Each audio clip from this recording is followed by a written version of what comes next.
ನಮಸ್ಕಾರ. ಮುಖ್ಯಾಂಶಗಳು.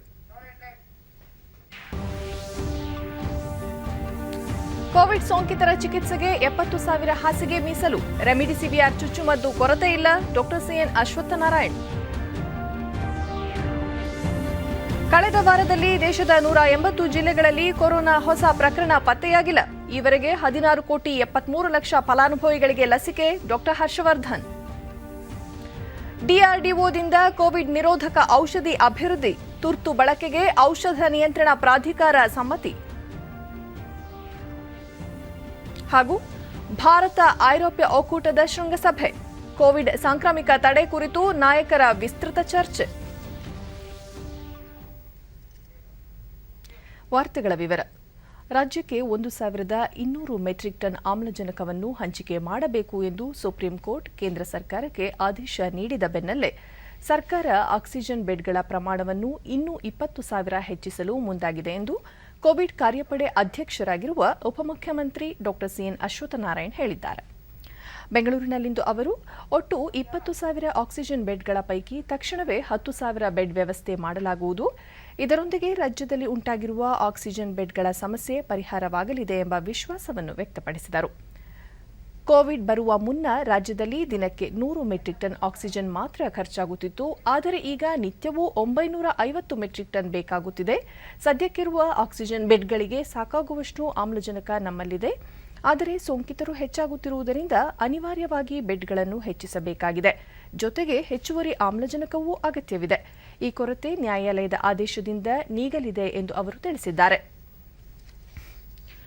Covid care ಸೆಂಟರ್ಗಳಲ್ಲೂ oxygen bed ಹಾಕಲು ನಿರ್ಧರಿಸಲಾಗಿದೆ. ಈ ಕೇಂದ್ರಗಳಿಗೆ ಅಗತ್ಯ ನುರಿತ ಸಿಬ್ಬಂದಿಯನ್ನು ನಿಯೋಜಿಸಲಾಗುವುದು. ಸದ್ಯಕ್ಕೆ ರಾಜ್ಯದಲ್ಲಿ ಈಗ 70,000 ಹಾಸಿಗೆಗಳನ್ನು ಕೋವಿಡ್ ರೋಗಿಗಳಿಗಾಗಿ ಮೀಸಲಿಡಲಾಗಿದೆ. ಈ ಪೈಕಿ ಸರ್ಕಾರದಿಂದ 35,000 ಮತ್ತು ಖಾಸಗಿ ಆಸ್ಪತ್ರೆಗಳ ವತಿಯಿಂದ 35,000 ಹಾಸಿಗೆಗಳು ಲಭ್ಯವಿದ್ದು, ಈ ಪೈಕಿ 50,000 ಆಕ್ಸಿಜನ್ ಬೆಡ್ಗಳಿವೆ ಎಂದರು. ರಾಜ್ಯದಲ್ಲಿ ಈ ತಿಂಗಳ 9ರವರೆಗೂ 30,900 ಡೋಸ್ ಹಂಚಿಕೆಯಾಗಿದ್ದು, ಇನ್ನೂ 70,000 ಡೋಸ್ ಬರುವುದು ಬಾಕಿ ಇದೆ. ಇಂದು ನಾಳೆಗೆ ಕೊರತೆ ಇಲ್ಲ. ಎಲ್ಲ ಜಿಲ್ಲೆಗಳಿಗೂ ಹಂಚಿಕೆ ಮಾಡಲಾಗಿದೆ. 10ರ ನಂತರ 1 ವಾರ ಕಾಲ 2,60,000 ಡೋಸ್ ಹಂಚಿಕೆಯಾಗಿದ್ದು, ರಾಜ್ಯಕ್ಕೆ ಬರಬೇಕಿದೆ ವಾಗುತ್ತಿದೆ ಎಂದರು.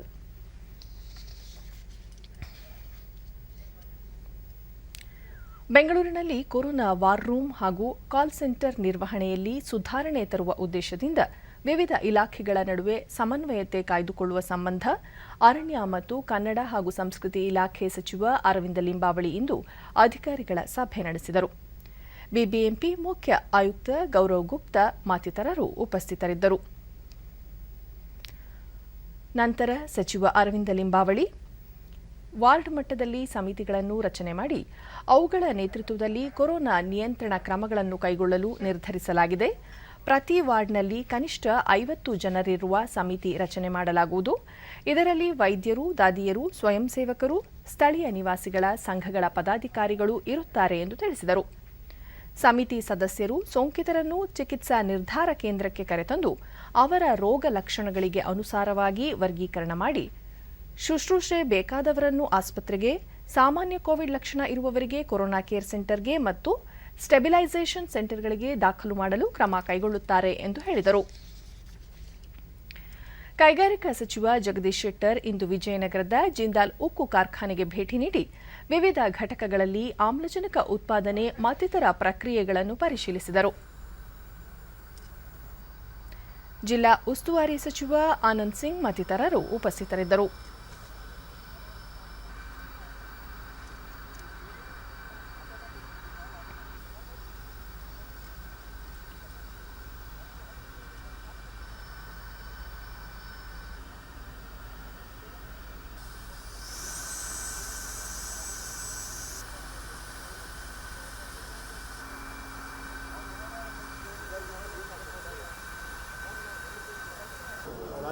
ನಂತರ ಜಗದೀಶ್ ಶೆಟ್ಟರ್ ಕೈಗಾರಿಕೆಗಳಿಗೆ ಬಳಸುವ ಆಮ್ಲಜನಕ ಉತ್ಪಾದನೆಯನ್ನು ಕಡಿತಗೊಳಿಸಿ ವೈದ್ಯಕೀಯ ಆಮ್ಲಜನಕ ಉತ್ಪಾದನೆಗೆ ವಿಶೇಷ ಒತ್ತು ನೀಡಬೇಕು ಎಂದು ಜಿಂದಾಲ್ ಅಧಿಕಾರಿಗಳಿಗೆ ಸೂಚಿಸಲಾಗಿದೆ.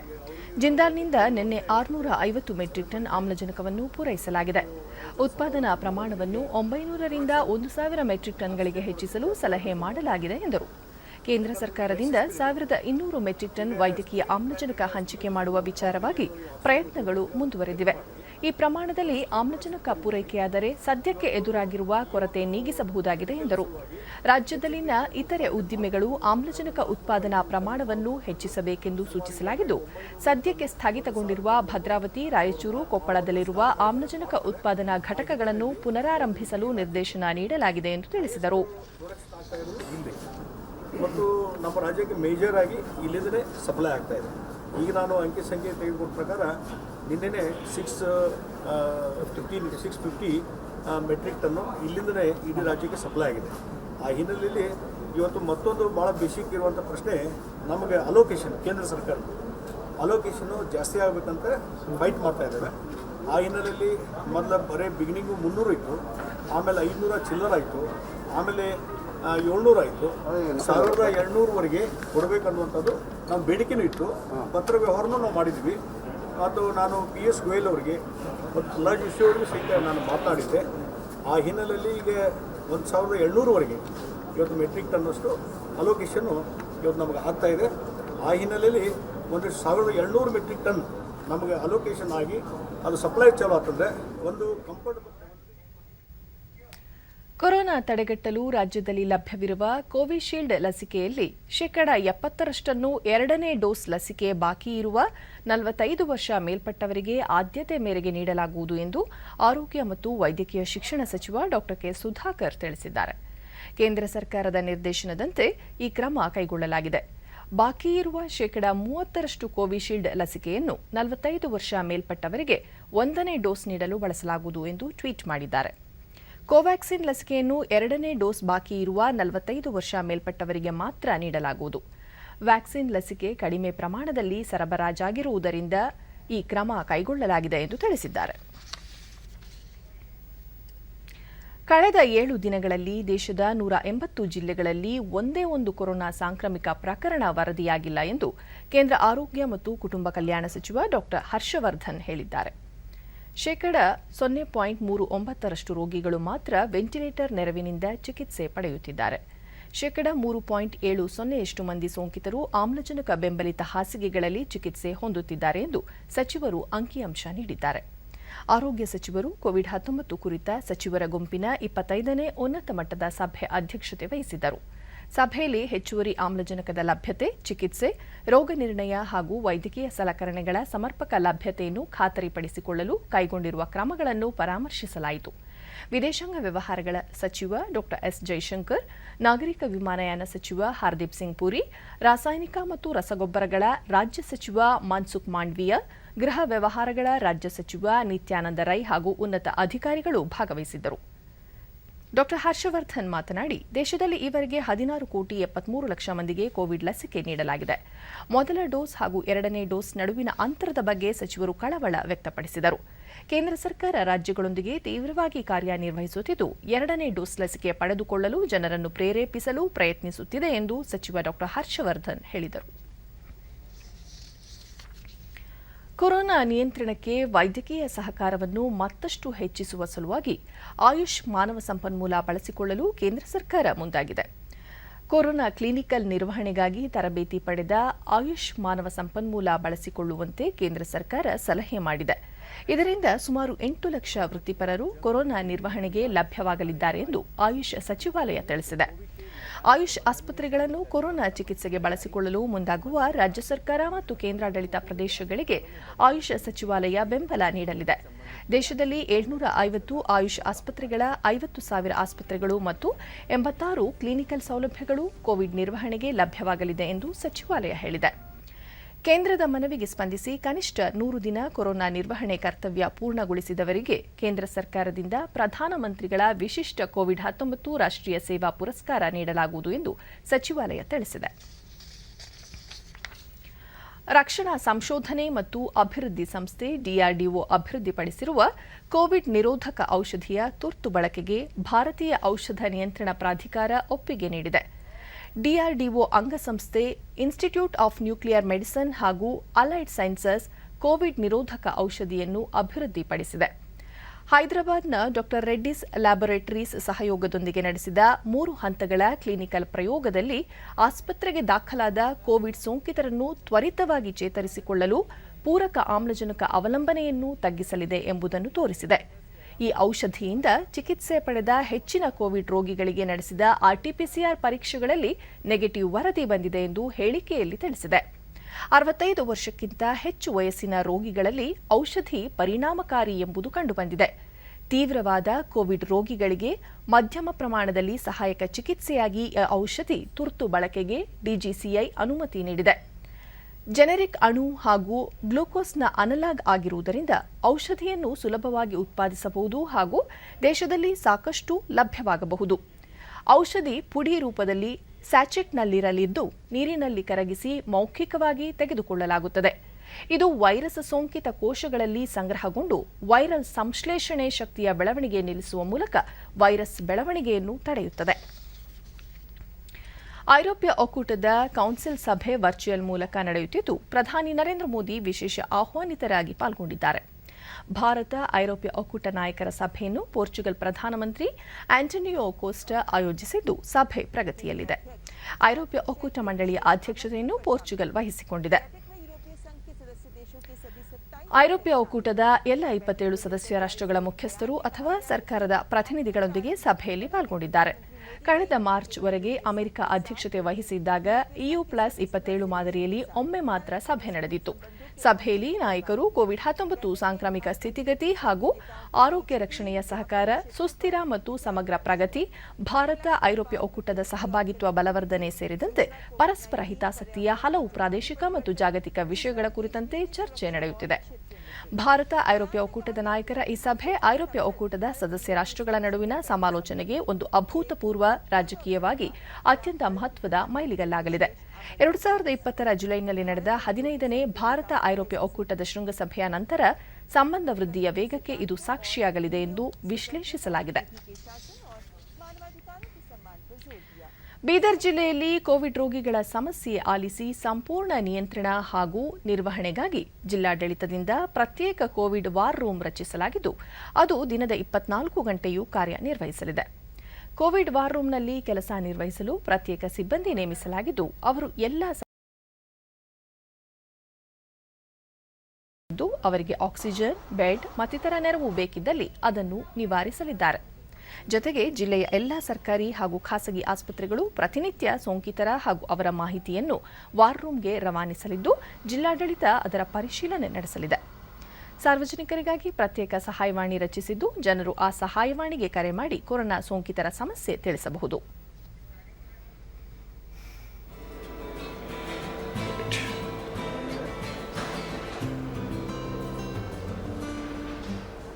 ತಾವೆಲ್ಲರೂ ಅಲ್ಲಿ ಡಿಡಿ ನ್ಯೂಸ್ನೊಂದಿಗೆ ಜಿಲ್ಲಾಧಿಕಾರಿ ಆರ್ ರಾಮಚಂದ್ರನ್. ಬೀದರ್ ವೈದ್ಯಕೀಯ ವಿಜ್ಞಾನಗಳ ಸಂಸ್ಥೆ ಬೋಧಕ ಆಸ್ಪತ್ರೆಯಲ್ಲಿ ಪ್ರತ್ಯೇಕ ವಾರ್ ರೂಮ್ ಕೆಲಸ ನಿರ್ವಹಿಸಲಿದೆ. ಇದು ಇಡೀ ಜಿಲ್ಲೆಯ ಕೋವಿಡ್ ಸೋಂಕಿತರ ಸಮಸ್ಯೆ ಗಮನಿಸಲಿದೆ. ಜೊತೆಗೆ ನೂತನ ಆಕ್ಸಿಜನ್ ಪ್ಲಾಂಟ್ ನಿರ್ಮಿಸಲು ಚಿಂತನೆ ನಡೆಸಲಾಗಿದೆ ಎಂದು ಹೇಳಿದರು. ಮೆಡಿಕಲ್ ಆಕ್ಸಿಜನ್ ಪ್ಲಾಂಟ್ಗಳನ್ನು ನಿರ್ಮಾಣ ಮಾಡಲಿಕ್ಕೆ national highways authority of India, Bharat electronics limited ಮತ್ತು ನಮ್ಮ ಹೈದರಾಬಾದ್ ಅಥವಾ Kalyana Karnataka regional development board ವತಿಯಿಂದ ಹೊಸ ಆಕ್ಸಿಜನ್ ಜನರೇಷನ್ ಪ್ಲಾಂಟ್ಗಳನ್ನು ನಾವು ನಿರ್ಮಾಣ ಮಾಡಲಿಕ್ಕೆ ನಾವು ಪ್ರಯತ್ನಗಳನ್ನು ಮಾಡ್ತಾ ಇದ್ದೀವಿ. ಕೋವಿಡ್ ವಾರ್ ರೂಮನ್ನು ಬೀದರ್ ಜಿಲ್ಲಾಡಳಿತದ ಕಚೇರಿನಲ್ಲಿ ಸ್ಥಾಪನೆ ಮಾಡಿದ್ದೀವಿ. ಸುಮಾರು 50ಕ್ಕಿಂತ ಹೆಚ್ಚು ಅಧಿಕಾರಿಗಳು ಇಲ್ಲೇನೆ ಸೆಕೆಂಡ್ ಫ್ಲೋರ್ನಲ್ಲಿ ಕೂತು ದಿನನಿತ್ಯ 24 ಗಂಟೆ ವಾರದಲ್ಲಿ 7 ದಿವಸವನ್ನು ಕೂತು ಜಿಲ್ಲೆಯಿಂದ ಬಹಳ ಕಡೆಯಿಂದ ಬರ್ತಕ್ಕಂಥ ಕರೆಗಳನ್ನು ಅವರು ಸ್ವೀಕಾರ ಮಾಡಿ ಅವರಿಗೆ ಮಾಹಿತಿಯನ್ನು ಕೊಡ್ತಾ ಇದ್ದಾರೆ. ಆಕ್ಸಿಜನ್ ಬಗ್ಗೆ ಹೆಲ್ಪ್ಲೈನ್ ಇದೆ, ರೆಮ್ಡೆಸಿವಿರ್ ಬಗ್ಗೆ ಹೆಲ್ಪ್ಲೈನ್ ಇದೆ, ಬೆಡ್ ಅವೈಲಬಲ್ ಇದೆಯಾ ಇಲ್ವಾ ಎನ್ನುವುದರ ಬಗ್ಗೆ ಮಾಹಿತಿಗಳನ್ನು ನೀಡಲಿಕ್ಕೆ ಅವರು ವ್ಯವಸ್ಥಿತವಾಗಿ ಕೆಲಸಗಳನ್ನು ನಿರ್ವಹಿಸ್ತಾ ಇದ್ದಾರೆ. ಕಳೆದ 24 ಗಂಟೆಗಳಲ್ಲಿ ದೇಶದಲ್ಲಿ ಸುಮಾರು 4,01,078 ಹೊಸ ಸೋಂಕು ಪ್ರಕರಣಗಳು ದಾಖಲಾಗಿದ್ದು, ಇದರಿಂದಾಗಿ ಒಟ್ಟು ಸೋಂಕಿತರ ಸಂಖ್ಯೆ 2,18,92,676ಕ್ಕೆ ಏರಿಕೆಯಾಗಿದೆ.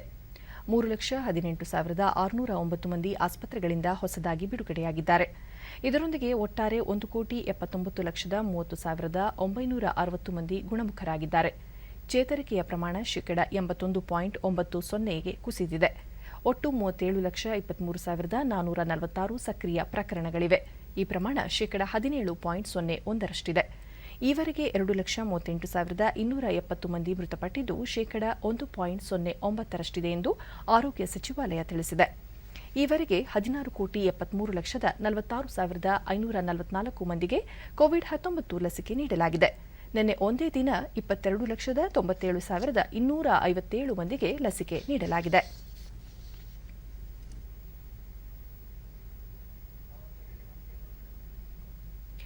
ದೇಶದಲ್ಲಿ ಸೋಂಕು ವ್ಯಾಪಕವಾಗುತ್ತಿರುವ ಹಿನ್ನೆಲೆಯಲ್ಲಿ ಕೊರೋನಾ ಚಿಕಿತ್ಸೆ ನೀಡುತ್ತಿರುವ ಆಸ್ಪತ್ರೆಗಳು, ನಿರ್ವಹಣಾ ಕೇಂದ್ರಗಳು ಸೇರಿದಂತೆ ವೈದ್ಯಕೀಯ ಸೌಲಭ್ಯ ಕಲ್ಪಿಸುವವರಿಗೆ ಕೇಂದ್ರ ಸರ್ಕಾರವು ಆದಾಯ ತೆರಿಗೆಯಲ್ಲಿ ಕೆಲವು ವಿನಾಯಿತಿಗಳನ್ನು ನೀಡಿದೆ. ಆದಾಯ ತೆರಿಗೆ ಕಾಯ್ದೆ 1961ರ 269 ಎಸ್ಟಿ ಅಡಿಯಲ್ಲಿ ಕೇಂದ್ರ ಸರ್ಕಾರವು ನಿಬಂಧನೆಗಳನ್ನು ಸಡಿಲಿಸಿದೆ. ಕೊರೋನಾ ಚಿಕಿತ್ಸೆಗೆ ರೋಗಿಗಳು 2 ಲಕ್ಷ ರೂಪಾಯಿವರೆಗೆ ನಗದು ಪಾವತಿಸಿದರೆ ಆ ಮೊತ್ತಕ್ಕೆ 2021ರ ಏಪ್ರಿಲ್ 1ರಿಂದ ಮೇ 31ರವರೆಗೆ ಆದಾಯ ತೆರಿಗೆಯಿಂದ ವಿನಾಯಿತಿ ನೀಡಲಾಗಿದೆ.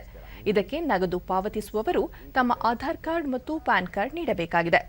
ಕೊರೋನಾ ಚಿಕಿತ್ಸೆ ನೀಡುವ ಎಲ್ಲ ಆಸ್ಪತ್ರೆಗಳು, ಕ್ಲಿನಿಕ್ಗಳು, ನರ್ಸಿಂಗ್ ಹೋಂಗಳು, ಕೋವಿಡ್ ಆರೈಕೆ ಕೇಂದ್ರಗಳಿಗೆ ಈ ಆದೇಶ ಅನ್ವಯವಾಗಲಿದೆ. ಕೋವಿಡ್-19 ಎರಡನೇ ಅಲೆ ವ್ಯಾಪಕವಾಗಿ ಹರಡುತ್ತಿದ್ದು, ಗ್ರಾಮೀಣ ಪ್ರದೇಶಗಳಲ್ಲಿ ಅದನ್ನು ನಿಯಂತ್ರಿಸಲು ಮೈಸೂರು ಜಿಲ್ಲೆಯ ಹುಣಸೂರು ತಾಲೂಕಿನಲ್ಲಿ ಮುಂಜಾಗ್ರತಾ ಕ್ರಮ ಕೈಗೊಳ್ಳಲಾಗಿದೆ. ಹುಣಸೂರು ಪಟ್ಟಣ ಹಾಗೂ ತಾಲೂಕಿನ ಎಲ್ಲ ಗ್ರಾಮಗಳಲ್ಲೂ ಸ್ಯಾನಿಟೈಸರ್ ಸಿಂಪಡಣೆ ಮಾಡುವ ಮೂಲಕ ಆ ಪ್ರದೇಶಗಳಲ್ಲಿ ಕೊರೋನಾ ವೈರಸ್ ಹರಡುವಿಕೆ ತಡೆಗಟ್ಟಲು ಅಧಿಕಾರಿಗಳು ಶ್ರಮಿಸುತ್ತಿದ್ದಾರೆ. ಪುರಸಭೆಯ ನೌಕರರು ಪಟ್ಟಣ ಹಾಗೂ ಗ್ರಾಮಗಳ ಮಾರುಕಟ್ಟೆ, ರಸ್ತೆಗಳು ಸೇರಿದಂತೆ ವಿವಿಧ ಹಲವು ಪ್ರದೇಶಗಳಿಗೆ ಸ್ಯಾನಿಟೈಸರ್ ಮಾಡುತ್ತಿದ್ದು, ಕೊರೋನಾ ನಿಯಂತ್ರಣ ಹಾಗೂ ಮುಂಜಾಗ್ರತೆ ಬಗ್ಗೆ ಜನರಲ್ಲಿ ಅರಿವು ಮೂಡಿಸುತ್ತಿದ್ದಾರೆ.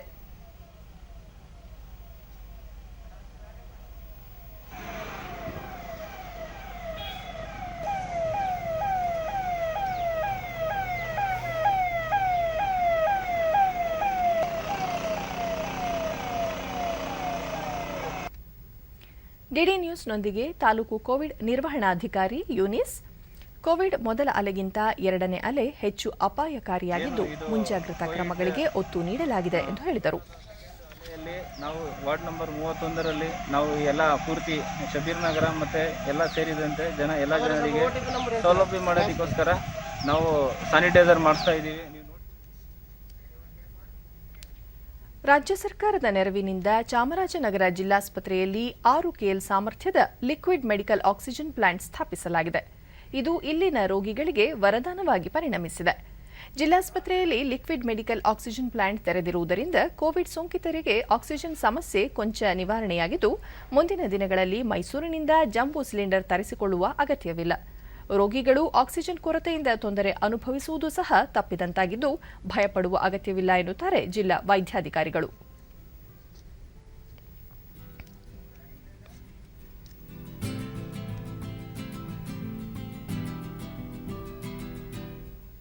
ನಮ್ಮ ಜಿಲ್ಲಾಸ್ಪತ್ರೆಯಲ್ಲಿ ಈಗ 6 KL ಸಮರ್ಥನೆ ಜಿಲ್ಲಾ ವೈದ್ಯಕೀಯ ವಿಜ್ಞಾನ ಸಂಸ್ಥೆಗಳ ನಿರ್ದೇಶಕ ಡಾಕ್ಟರ್ ಸಂಜೀವ್, 2 ದಿನಕ್ಕೊಮ್ಮೆ ಆಕ್ಸಿಜನ್ ತರಿಸಿಕೊಂಡು ಆಕ್ಸಿಜನ್ ಪ್ಲಾಂಟ್ನಲ್ಲಿ ಸಂಗ್ರಹಿಸಿಡಲಾಗುತ್ತದೆ.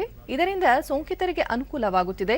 ಮುಂದಿನ ದಿನಗಳಲ್ಲಿ ಆಕ್ಸಿಜನ್ ಆಮದು ಮಾಡಿಕೊಳ್ಳಲು ಖಾಸಗಿ ಕಂಪನಿ ಜೊತೆ ಒಡಂಬಡಿಕೆಗೆ ಚಿಂತಿಸಲಾಗಿದೆ ಎಂದು ಹೇಳಿದರು. 700 ಸಿಲಿಂಡರ್ ಅಷ್ಟು ಕೆಪಾಸಿಟಿ ಇರುತ್ತೆ ಇದರದ್ದು.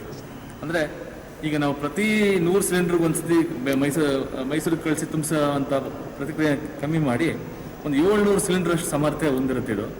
ಅದು ಆವಾಗ ನಮಗೆ 2 ದಿವಸಕ್ಕೆ ಒಂದ್ಸತಿ ಆ ಲಾರಿ ಬಂದು ಇದಕ್ಕೆ ತುಂಬಿಟ್ಟು ಹೋದರೆ ನಮಗೊಂದು ಎರಡು ದಿವಸ ಸರಿ ಸುಮಾರು ನಮ್ಮೊಂದು 50 ಜನ ICU ಪೇಷಂಟ್ಸು ಮತ್ತು 100 ಜನ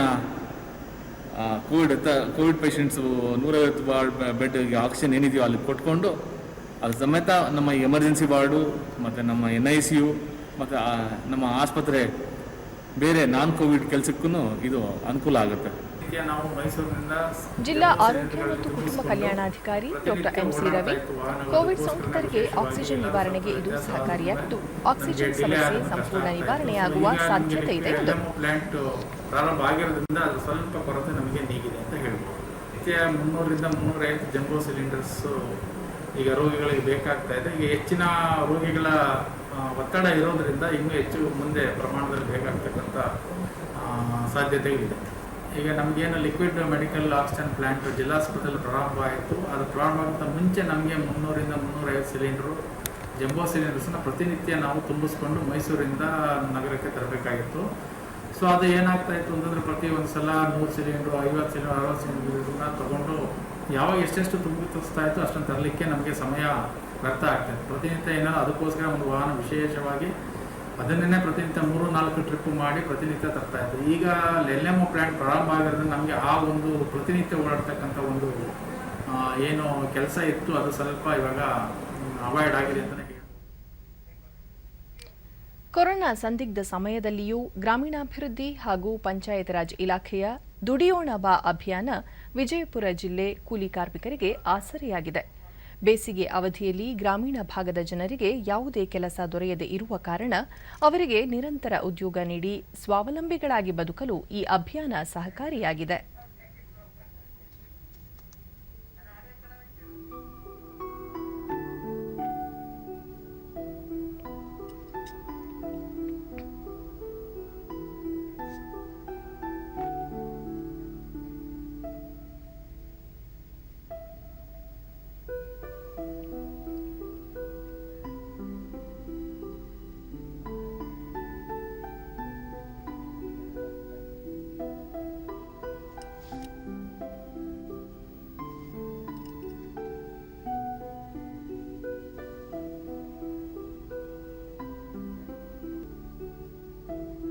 ನಮ್ಮ ಕೆಲಸದ ಎಲ್ಲ ಡಿಡಿ ನ್ಯೂಸ್ನೊಂದಿಗೆ ಕೂಲಿ ಕಾರ್ಮಿಕರಾದ ಸುನಂದ ಕೋವಿಡ್ ಮುನ್ನೆಚ್ಚರಿಕೆ ಕ್ರಮಗಳೊಂದಿಗೆ ಕೆಲಸ ನಿರ್ವಹಿಸುತ್ತಿದ್ದು ತಮ್ಮ ಜೀವನ ನಿರ್ವಹಣೆಗೆ ಈ ಅಭಿಯಾನ ಸಹಕಾರಿಯಾಗಿದೆ ಎಂದು ತಿಳಿಸಿದ್ದಾರೆ. ಅನುಕೂಲ ಐತಿ ಇಷ್ಟು ಆದ್ರೆ ನಮ್ಮಲ್ಲೆಲ್ಲ ಜನ ಎಲ್ಲ ಬೇರೆ ಎಲ್ಲ ಅಷ್ಟೇ ಒಬ್ರಿಗೊಬ್ರು ಯಾರು ಹತ್ರ ಎಲ್ಲ ದೂರದಿಂದ ಎಲ್ಲರೂ ಕೆಲಸ ಮಾಡತ್ತಾರ. ಇಲ್ಲ ಬಡವ್ರಿಗೆ ಈಗ ಗೌರ್ಮೆಂಟ್ನಿಂದ ಎಲ್ಲ ಸವಲತ್ತು ಆಗೈತಿ. ನಮ್ಮ ಕೂಲಿ ಕಾರ್ಡ್ ಎಲ್ಲ ಸರಿಯಾಗಿ ಮಾಡಿಕೊಟ್ಟಾರ್ರಿ ಎಲ್ಲರೂ. ಮತ್ತೋರ್ವ ಕೂಲಿ ಕಾರ್ಮಿಕರಾದ ಸುಜ್ಞಾನಿ ಪ್ರಕಾಶ್ ಹಳ್ಳಿ ಈ ಅಭಿಯಾನದಡಿ ತಮಗೆ ಕೆಲಸ ಸಿಕ್ಕಿದ್ದು ದಿನಕ್ಕೆ 280 ರೂಪಾಯಿ ಹಣ ಸಿಗಲಿದೆ ಎಂದರು. ಈಗ ಹೂತಾಗಿ ಪಗಾರ ನಮ್ಗೆ ಡೈಲಿ ನಮ್ ಫಿಕ್ಸ್ ಆಗ್ತದ್ರಿ 280 ರೂಪಾಯಿ ರೀ. ನಮ್ಗ 89 ರೀ. ಈ ಕೆಲಸದಿಂದ ನಮ್ಗೆ ಭಾಳ ಒಳ್ಳೇದಾಗ್ಯದ್ರಿ. ಈ ಕೆಲಸ ನಮಗೆ ಇರ್ಬೇಕ್ರಿ 3 ತಿಂಗಳ ತಕ.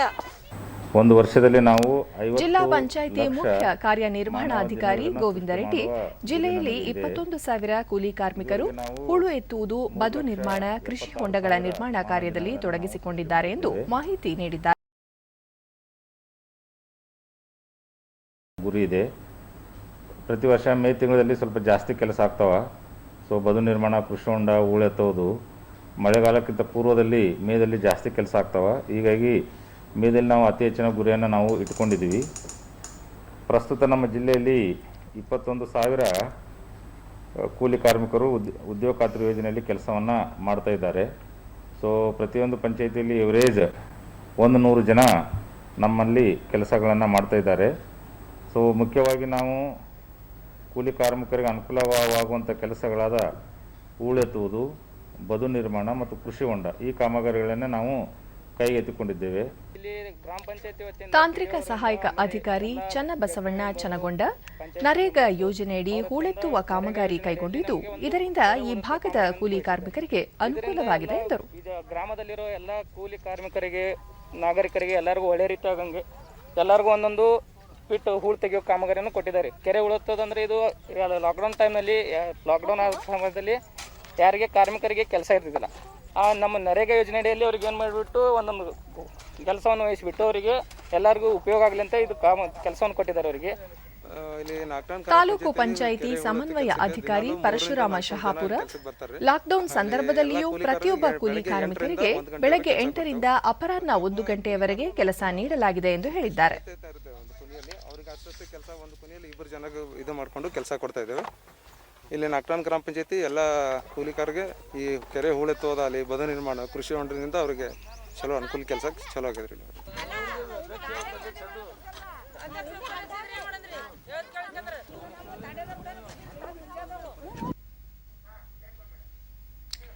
ನಿಸರ್ಗದಲ್ಲಿ ವ್ಯರ್ಥವಾಗಬಹುದಾದ ಸಂಪನ್ಮೂಲವನ್ನು ಬಳಸಿ ಅತಿ ಕಡಿಮೆ ಬಂಡವಾಳದಿಂದ ಹೆಚ್ಚು ಲಾಭ ಪಡೆಯುವ ಕಸುಬುಗಳಲ್ಲಿ ಜೇನು ಕೃಷಿಯೂ ಒಂದಾಗಿದೆ.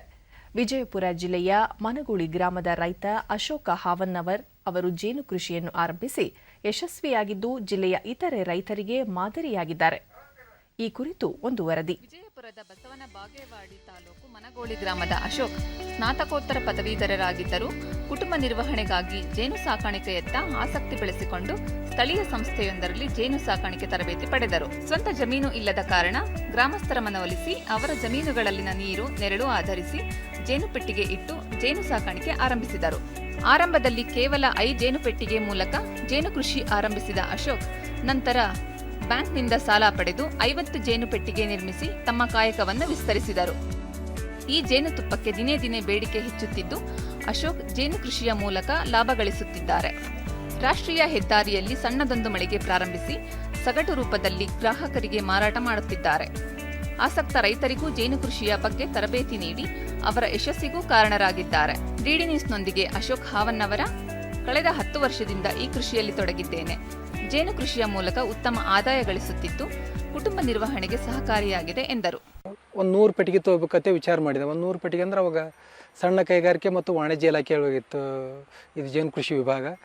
ಆವಾಗ ನಮ್ಮ ತಂದೆಯವರಿಗೆ 1 ಲಕ್ಷ ರೂಪಾಯಿ ದುಡ್ಡು ಕೇಳಿದಾಗ ಅವ್ರು ಕೊಡೋಕ್ಕಾಗಲಿಲ್ಲ ಅವರಿಗೆ. ಮತ್ತು ಅವ್ರು ಏನಂದ್ರು ನಾನು ಕೊಡೋಕ್ಕಾಗಲ್ಲ, ನಾನು ಕೆನರಾ ಬ್ಯಾಂಕಿಗೆ ಹೋಗಿ ಭೇಟಿಯಾದೆ. ಬ್ಯಾಂಕ್ನವ್ರು ಏನಂದರು, ಆಯಿತು ಲೋನ್ ಕೊಡ್ತೀನಿ, ನೀವು ಜಿಲ್ಲಾ ಕೈಗಾರಿಕೆ ಕೇಂದ್ರದಾಗ ಹೋಗಿ ತರಬೇತಿ ತೊಗೊರಿತಿದ್ರು. ಅಲ್ಲಿ ಹೋಗಿ 10 ದಿವಸ ತರಬೇತಿ ತೊಗೊಂಬಂದ್ಮೇಲೆ ಆಮೇಲೆ ವಿಚಾರ ಮಾಡಿ ಅವರು ಇಲ್ಲ ಇದು ಬಯಲು ಸೀಮೆ ಐತಿ ಉತ್ತರ ಕರ್ನಾಟಕ, ಇಲ್ಲಿ ಜೇನು ಕೃಷಿ ಮಾಡೋಕ್ಕಾಗೋಲ್ಲತ್ತೆ ಅವ್ರ ಮೇಲಿನ ಆಫೀಸರ್ ಹೇಳಿದಾರತ್ತೆ. ಅದಕ್ಕೆ ಅವಾಗ ನಾನು 100 ಪೆಟ್ಟಿಗೆ ಕೊಡಲಿಲ್ಲ, 50 ಪೆಟ್ಟಿಗೆ 50,000 ರೂಪಾಯಿ ಲೋನ್ ಕೊಟ್ಟರು ನನಗೆ ರೀ.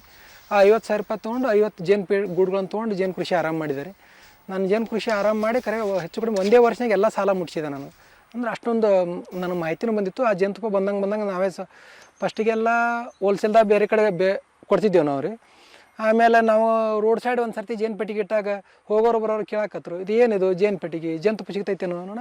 ಹಂಗೆ ಅವ್ರಿಗೆ ಮಾರಾಕತ್ತೀವಿ. ಅಂದ್ರೆ ನಾವು ಜೇನು ಕೃಷಿ ಮಾಡ್ಕೋತೇ ಮಾರಾಕೋ ಚಲೋ ಮಾಡಿದೆವು. ಅವಾಗ ನಮ್ಮ ಆದಾಯ 1 ರೂಪಾಯಿ ಬರಲಿ 2 ರೂಪಾಯಿ ಆಯಿತು, ಆದಾಯ ದ್ವಿಗುಣ ಆಯಿತು. ನಾನು ಒಂದೇ ವರ್ಷ ನಂದೆಲ್ಲ ಲೋನ್ ಮುಟ್ಟಿಸಿದೆ.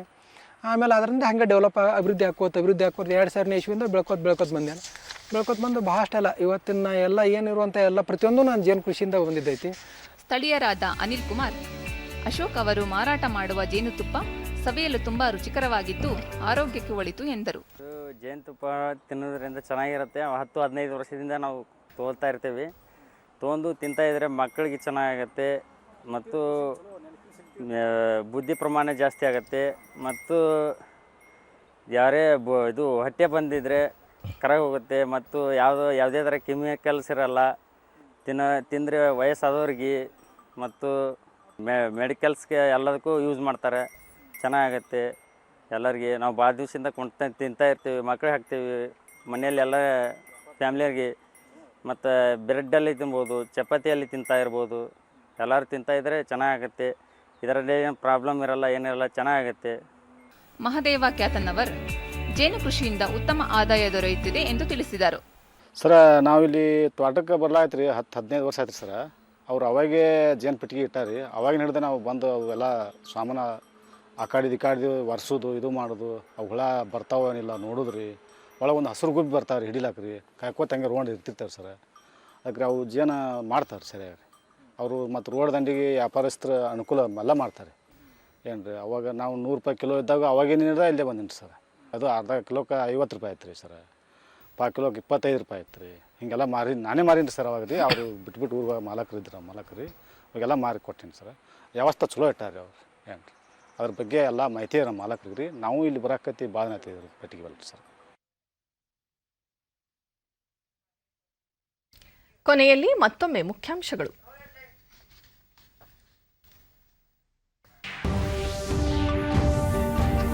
ಕೋವಿಡ್ ಸೋಂಕಿತರ ಚಿಕಿತ್ಸೆಗೆ 70,000 ಹಾಸಿಗೆ ಮೀಸಲು. ರೆಮಿಡಿಸಿವಿಯರ್ ಚುಚ್ಚುಮದ್ದು ಕೊರತೆ ಇಲ್ಲ. Doctor CN Ashwathnarayan.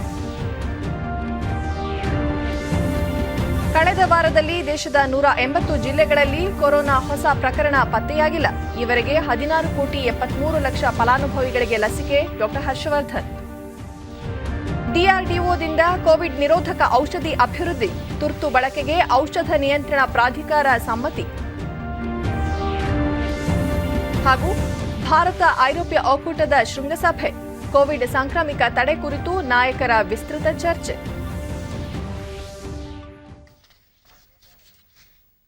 ನಮ್ಮ ವಾರ್ತಾ ಪ್ರಸಾರವನ್ನು ನೀವು ಡಿಡಿ ಚಂದನ ನ್ಯೂಸ್ ಯೂಟ್ಯೂಬ್ ಚಾನೆಲ್ನಲ್ಲೂ ವೀಕ್ಷಿಸಬಹುದು. ವೀಕ್ಷಕರೇ, ನಾನು ಈಗ ಸ್ಟುಡಿಯೋದಿಂದ ತೆರಳುತ್ತಿರುವ ಕಾರಣ ಮಾಸ್ಕ್ ಧರಿಸುತ್ತಿದ್ದೇನೆ. ನೀವು ಸಹ ಮನೆಯಿಂದ ಹೊರಹೋಗುವ ಮುನ್ನ ಸರಿಯಾದ ಕ್ರಮದಲ್ಲಿ ತಪ್ಪದೆ ಮಾಸ್ಕ್ ಧರಿಸಿ. ವ್ಯಕ್ತಿಗತ ಅಂತರ ಕಾಪಾಡಿಕೊಳ್ಳುವುದರೊಂದಿಗೆ ನೀವು ಸುರಕ್ಷಿತವಾಗಿರಿ, ನಿಮ್ಮವರನ್ನು ಸುರಕ್ಷಿತವಾಗಿರಿಸಿ. ನೈರ್ಮಲ್ಯಕ್ಕೆ ಆದ್ಯತೆ ನೀಡುವುದರ ಜೊತೆಗೆ ಸೋಂಕು ತಡೆಗೆ 18 ವರ್ಷಕ್ಕೂ ಮೇಲ್ಪಟ್ಟ ಎಲ್ಲರೂ ಕೋವಿಡ್-19 ಲಸಿಕೆ ಪಡೆಯಿರಿ. ಇಲ್ಲಿಗೆ ಇಂದಿನ ವಾರ್ತಾ ಪ್ರಸಾರ ಮುಕ್ತಾಯವಾಯಿತು. ಸತ್ಯ, ಸಮರ್ಥ, ಸಂಪೂರ್ಣ ಸುದ್ದಿಗಾಗಿ ವೀಕ್ಷಿಸಿ ಚಂದನ ವಾರ್ತೆ. ನಮ್ಮ ಮುಂದಿನ ವಾರ್ತಾ ಪ್ರಸಾರ ನಾಳೆ ಬೆಳಗ್ಗೆ 11 ಗಂಟೆಗೆ. ನಮಸ್ಕಾರ.